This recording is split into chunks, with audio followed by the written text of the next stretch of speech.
Every year, Christmas just comes earlier and earlier, and if you can't beat 'em, mow 'em down with a buggy. The Dead Rising franchise is renowned as some of the best zombie games of the past 20 years. Then Dead Rising 4 released. Despite Dead Rising 3 also having a shift in tone and design, it's Dead Rising 4 that has a consistently terrible reception, both with critics as well as longtime fans, and it was the final installment of the franchise for 8 years, up until the recent deluxe remaster. I still hate that fucking name. Which is surprising because while Dead Rising 4 didn't do as well as Capcom wanted, it still sold 1 million copies in the first 5 months. And that's with the game being temporarily exclusive to PC and the Xbox One, a console that like 30 people had. So why? Was the franchise killed by dwindling critical reception? No. It's worse. Far, far worse. But we can only get there by playing the actual game.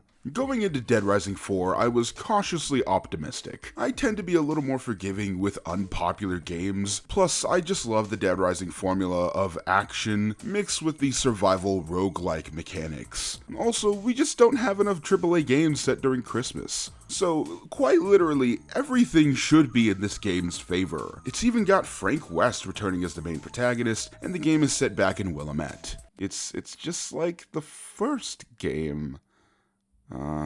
Okay. Immediately from the opening level, it's obvious that DR4 had a lot going on creatively. The game adds in stealth kills for some reason, as if this isn't the game where you can beat up zombies with toy swords. Frank's camera isn't just a fun side mode to get extra prestige points, or PP. It now doubles as a shitty Arkham Detective mode knockoff that pops up all throughout the game and always drags it down to a halt. I hated these sections so much. He stinks. I don't like him. And inventory is also different.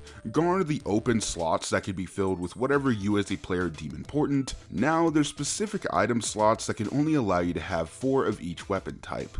But you can upgrade the capacity with the skill tree.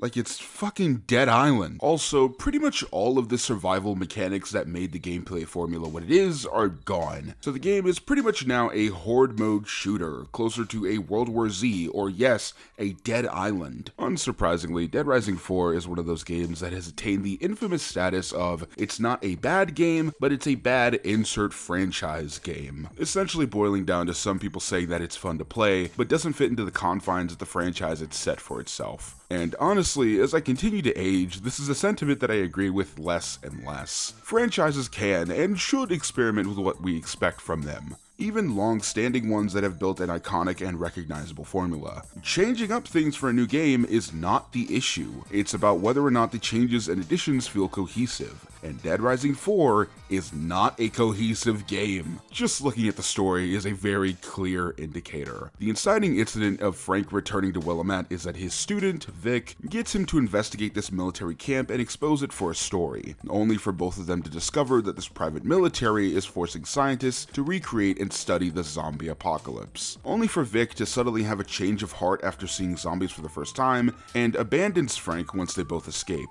For some reason, the game then jumps 6 months ahead, and now Frank is recruited by an FBI agent named Brad to help him stop the apocalypse. This is an absurd amount of retreading the first game's story, man. The Force Awakens wouldn't even go this far. The issue is not bringing back Frank as a playable character, since that's been done before, or even returning to this iconic location, even if it looks completely different. The problem is that it's all hollow. The supporting characters and, by extension, the game itself, tries to criticize Frank's apathy towards the outbreak and how he plans on capitalizing on it for a story. It's the entire reason why Vic abandoned him at the beginning of the game. But this is also, quite literally, the exact same character arc that he had in the first game. That's not to say that protagonists can't slip up or make mistakes, but this just isn't the same Frank. Frank West in Dead Rising 4 is wildly out of character from his portrayals in Dead Rising 1, and even off the record. This this Frank is just too sarcastic. He's quippy, he's got so many zingers back to back to back. He's also just callous and outright does not help survivors at several points in the story. Like, credit to Ty Olsson for his funny delivery, and it is a shame that he pretty much had to hide that he was working on this game solely due to fan backlash. In a different game with a different character, I can appreciate his performance all the more, but here it just really feels like the character of Frank West was stretched and squished to fit this story. I honestly thought Dead Rising 4 would lean more towards the angle of a seasoned protagonist who's used to the outbreaks, working alongside our newer character Vic, who really wasn't around when the first games were released, and I thought it would make a fun dichotomy between the two. But no, Vic's entire character is outright condemning Frank for his attitude. And it's not just her. I cannot stress enough that quite literally every other character in this game is either annoyed by Frank's antics or is the target of them. And that's really all the narrative has going for it. Sure, there's some additional characters, side stories, and a main villain who doesn't really amount to anything, but the entire meat of the game is Frank not growing and generally being a bad person. So yeah, the story sucks, but what about the world? Dead Rising 4 is the first time that the series has had an open world on this scale, and I will say that, problems aside, I think that Willamette looks pretty good. I appreciate that each part of the town tries to touch on a different setting for the holiday season. There's the mall, which looks vastly different from the first game, the Old Town Square, which we flew over in the first game, a suburban neighborhood with a ransacked junior high, which is actually just the same 3D model as the college that Frank works at the beginning of the game. So if anything, points for variety here. I've said in past videos that I really wanted to see what a zoneless Dead Rising game would look like. One with a bigger open world where the player would have to be strategic and item spawns would be a little bit more randomized. But since pretty much all the survival parts of Dead Rising is gone, the world is instead just stuffed full of zombies. Like, if this game is a turkey and the zombies are the stuffing, it's too much. It's not stuffing anymore, it's filling. It's stuffing with a side of turkey. There are side quests, most of which are fighting the private military guys or evil survivors. There's maniacs, which are like psychopaths, but not really. They function more like mini bosses here than the full-on bosses of previous titles. And then there's a survivor mechanic. Oh my god, the survivors in this game are pretty much half-assed entirely. It's a core mechanic that, much like the timer, was criticized by some people, but was an important part of the formula of the first Dead Rising game. So to make Dead Rising 4 more appealing, instead of getting rid of survivors entirely, they're more just cut off at the knees. You can only save a survivor here if a side quest marker pops up and allows you to. Pretty much every other NPC can't be saved at all, and are more than likely meant to die in some story scene. Even if you somehow manage to save a survivor from their scripted death, they just sort of have nowhere to go. They just don't count towards overall progression since they're not actual survivors. They're random NPCs that are only there to turn into zombies or to be cannon fodder in the midst of a maniac battle. And yet they will still continue to cry out for help.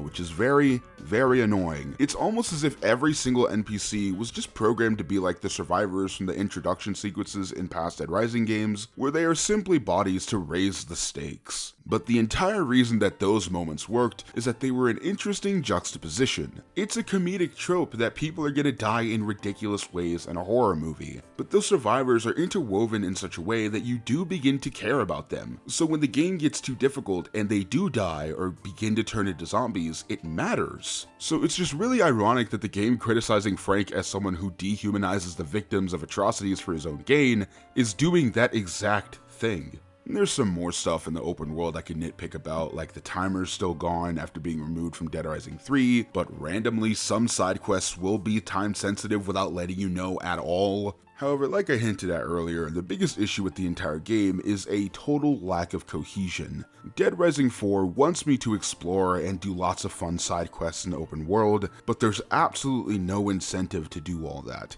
At all. The upgrade tree gives players more freedom with what they want to upgrade first as opposed to the randomized upgrades in previous games. However, its inclusion pretty much breaks the game entirely. There is a very heavy emphasis on ranged weapons here, like more than any other entry before this, and yet the shooting is still jank as fuck. And all of these problems at once just led me to wonder, did anyone want to make this game? And the answer, at least I think, is no.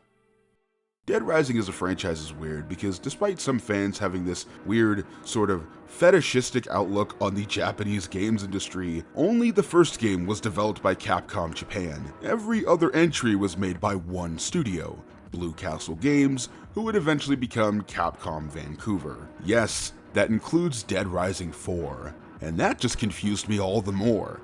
Bars. These are the same people who made Dead Rising 2. This team has written a good Frank West story with Off the Record. Why is there such a massive disconnect now? To put it simply, Capcom Vancouver wanted to do something else. After making 3 mainline games, not counting DLC or weird standalone spin-offs like Case West, the dev team wanted to do something new. Vancouver wanted to branch out and create a new IP, but when all their pitches were shot down by Capcom Japan and they were told to make more Dead Rising sequels, the studio settled for shaking things up there. And this is where the problems really began. The original concept for Dead Rising 4 was much different in tone, taking direct inspiration from The Last of Us. The game, codenamed Climber, would have been about a new character in a much more grounded environment with a heavy emphasis on stealth. Except pretty much all of this creative direction was done with the go-ahead of Microsoft, but not Capcom Japan. And when Capcom Vancouver eventually showed Capcom Japan their work so far, their response was essentially, "Is this nigga serious?" and had them start almost entirely from scratch. At that point, Capcom's attempt at widening their audience with Americanized reboots and sequels were pretty much all over with, deciding instead to stick with what's worked in the past, including Dead Rising. Vancouver was left with only a year and a half of dev time before 4's promised release date of December 2016, and whatever funds were left over after Climber was all they had available since Capcom refused to give them any more money. To add insult to injury, most of the executive staff of Vancouver were laid off for the whole Climber ordeal, and all the while other employees were quitting since they figured that the company was heading straight for a brick wall. If you want more in-depth information, Did You Know Gaming has an entire video on this game's development. I think it's like 40 minutes or something, it's long as shit. To put it simply, it was a perfect storm. Capcom wanted safe sequels that would sell well, Capcom Vancouver wanted creative freedom, and Xbox just wanted another exclusive to rival PlayStation's success with The Last of Us. Their compromise? Make the safest sequel on planet Earth. Bring in Frank as the protagonist, set the game at Willamette, and have little to no creative vision beyond, please just deliver a finished product. I can't even entirely blame the script either. One of the game's head writers, Jeffrey Campbell, wrote on his official blog, quote, "When I joined Dead Rising 4, Capcom Vancouver wasn't confident with the state of their story. I rewrote the plot in 4 weeks, and then stuck it out for all the mission rewrites, voice acting, and mocap." End quote. The game was written in 4 weeks. That's the same amount of time it took me to make this video. This explains pretty much why everything is the way it is. Why the open world was just crammed full of zombies to seem fun, why the side quests are ironically lifeless, why the combat is disjointed and has stealth for some reason, and why the story is not very good. The worst part is that what I'm playing now is somehow not even as scuffed as the original release. The PS4 port titled Frank's Big Package, added a lot of improvements to pretty much everything in the game, most of which were direct responses to, I shit you not, the YouTuber Crobycat's comparison of launch Dead Rising 4 to the original game, pointing out all the details missing from the 4th installment. And I hate that so fucking much. I hate this trend of side-by-side comparisons to older games with absolutely no context that are solely made to make new games look bad, and what I hate the most is how this one is accurate. Dead Rising 4 was an incomplete game at launch. Don't believe me? The ending is the worst part. Remember how I talked about earlier how Frank's wildly out of character just so the game can criticize him? Well, that's all meant to lead up to the finale. After an alright boss fight that goes on for far too long, and an honestly pretty fun sequence of escaping the zombies, Frank sacrifices himself to save Vic and Brad as a sort of redemption arc. Unlike past installments, Dead Rising 4 has no alternate endings, and with the hellish dev cycle the game went through, I can totally understand why. But what I don't understand is why the fuck this is a cliffhanger. Frank falls to his death only for Vic to hint that there's more to Frank's story that she'll have to uncover. Does this mean that we're going back to say Frank is Vic? Maybe have some new gameplay mechanics? No. What it actually means is an entire DLC chapter where you play as zombie Frank and collect the zombie wasps in order to turn him back to normal.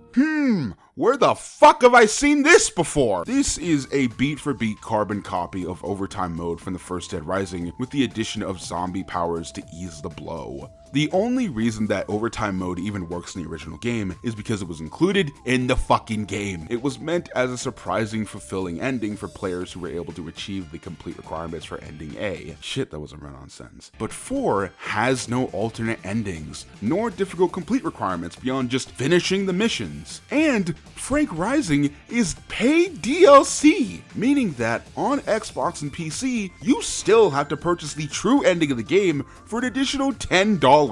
What the fuck? Mind you, this is DLC that was released 6 months after the base game came out, meaning that Capcom Japan and Vancouver saw this game's release, were disappointed by its performance, and decided to keep on the same course. The problem with Dead Rising 4 is that it was serviceable. It was just another zombie game I could turn on and kill time in. And to be honest, it was fun. I enjoyed my time with Dead Rising 4, but not in a way that it left a mark on me. It very well could have been replaced by any other zombie game of the past 10 years. And even when I was enjoying myself, it lacked the mechanic depth I've come to expect from this series. Fine enough is a pretty bad fall off for a franchise this bold and innovative. This isn't like Dead Island, which started off mediocre and only through shedding its skin was it able to finally make a really good game. Please play Dead Island 2. The original Dead Rising wasn't really like any other zombie game, but through Capcom Japan's lust for samey sequels and Vancouver solely taking inspiration from other popular games, the series began to lose its luster. Like, one of the main pitches for a possible Dead Rising 5 was inspired by Dark Souls. We could have gotten a Dead Rising Souls-like, and after seeing footage, I do not believe that it would have lived up to anybody's expectations. Thankfully, Dead Rising has kind of returned with the deluxe remaster. But here's hoping the series doesn't go down the Resident Evil rabbit hole of constantly remaking past games. Dead Rising 4 is what happens when the profitability of a sequel is put ahead of creative intentions. Nobody wanted to make this game, at least the one that we got here. So I guess it is like Christmas, like that year my dad got me the biggest box in our house and just filled it with socks, a pocket knife, and a track phone. That was a real gift my parents got me, by the way. Regular soft drink and regular fries. And they aren't lying. What do you put in your McDonald's Halloween pumpkins? Spooked and McBoo, matey. Carrots in McGoblin. Golden McPumpkin pot.